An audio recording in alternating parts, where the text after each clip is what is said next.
అయితే ఏమంటున్నారంటే, ఇంతకుముందు నువ్వు ఎల్లమ్మ వస్తుంది అన్నావు గదా!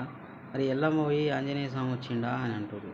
అంటే నేనేం చెప్తున్నంటే, ఎల్లమ్మ దేవత సరస్వతి ఆమెనే, లక్ష్మి ఆమెనే, పార్వతీదేవి కూడా ఆమెనే అని చెప్పి చరిత్ర అయితే ఉన్నది. ఆమె ఒక అవతారం కాదు, ఎన్నో అవతారాలని చెప్పి ఎల్లమ్మకైతే పేరైతే ఉన్నది. కాబట్టి అమ్మవారు నాకేం చెప్పిందంటే, ఆంజనేయ స్వామి మాల వేయరా అని చెప్పి అన్నది. కాబట్టి నేను ఆంజనేయ స్వామి మాల వేసిన. అంటే నాకు చిన్నప్పటి నుంచి అమ్మవారు ఇంకొకటి ఏంటంటే, ఎల్లమ్మ లందగోళంలో 24 సంవత్సరాలు దాగుతుంది అని చెప్పి పరశురాముడు చాలా ఇబ్బంది పెడతాడు. ఆమె కొడుకు వరంతో పిల్లలయ్యారు అని చెప్పి చరిత్ర ఉంది.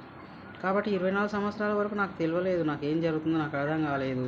అమ్మాయిలాగా ఫీలింగ్స్ ఏంది, అసలు అమ్మాయిల ఇదేంది నాది అని అనుకుంటే, లోపలనే అమ్మవారు లోపలనే ఆ శరీరంలో పుట్టలో పెట్టెలో ఎట్లయితే పుడుతుందో, పుట్టలు ఎట్లా పుడతారో, పెట్టెలు ఎట్లా పుడతారో, అదేవిధంగా ఇట్లా జరిగింది నాకు. ఇట్లా జరగడం వల్లనే నేను ఇంకా ఏం చేస్తున్నంటే, అమ్మవారు అని చెప్పి ఇట్లా ఆంజనేయ స్వామి వచ్చిండని చెప్పి అంటున్నా. సీతాదేవి గురించి ఆంజనేయ స్వామి ఏం చేస్తాడో రామాయణంలో తెలుసు. మరి ఆంజనేయ స్వామి అంటే అమ్మవార్లకు, దేవతలకు ఏమన్నా ప్రాబ్లం అయినప్పుడు మల్లన్న దేవుడు ఉన్నాడు, ఇంకా చాలామంది ఉన్నారు దేవుళ్ళు. వాళ్ళందరూ వస్తారు. ఇప్పుడు ఒక్కొక్క సమయాన్ని బట్టి, సందర్భాన్ని బట్టి వాళ్ళు ఏం చేయాలి, ఏ దేవుడు రావాలి, ఏం చేయాలి అనేది వాళ్ళకి తెలుసు. వాళ్ళు చేసిన దానికి మనం ఎందుకు అట్లా అనుకోవాలి? అవును, నాకు ఆంజనేయ స్వామి వచ్చిండు, ఆంజనేయ స్వామి కళ్ళలో కనిపించిండు. కోతిలాగానే కూర్చొని మనిషి కోతి లెక్కనే కనిపించిండు. ఒక కోతేమో అని నేను భయపడుతున్నా, కోతులన్నీ చుట్టుముట్టున్నాయి అంటే నాయన భయపడకన్నాడు. అది గుడి కళలు వచ్చింది, ఆంజనేయ స్వామి గుడి. ఇవన్నీ నాకు చిన్నప్పటి నుంచి ఈడ పోయి గాల్లో ఆడ ఈరు పడ్డట్టు కలవాడుతుండేది. ఇవన్నీ జరుగుతున్నాయి చిన్నప్పటి నుంచి. నేనంత పట్టించుకోలేదు. ఈ మధ్యలోనే ఇంకా ఎక్కువ అయింది. ఎక్కువ అవ్వడం వలన అరే ఆంజనేయ స్వామి అని చెప్పి నాకు తెలిసింది. శ్రీరాముడు కళలో వచ్చిండు, శ్రీరాముడు బొమ్మ అది రూపం కనిపించి ఇట్లా బాణాలు పెట్టుకొని అది ఇట్లా కనిపించింది దేవుడు.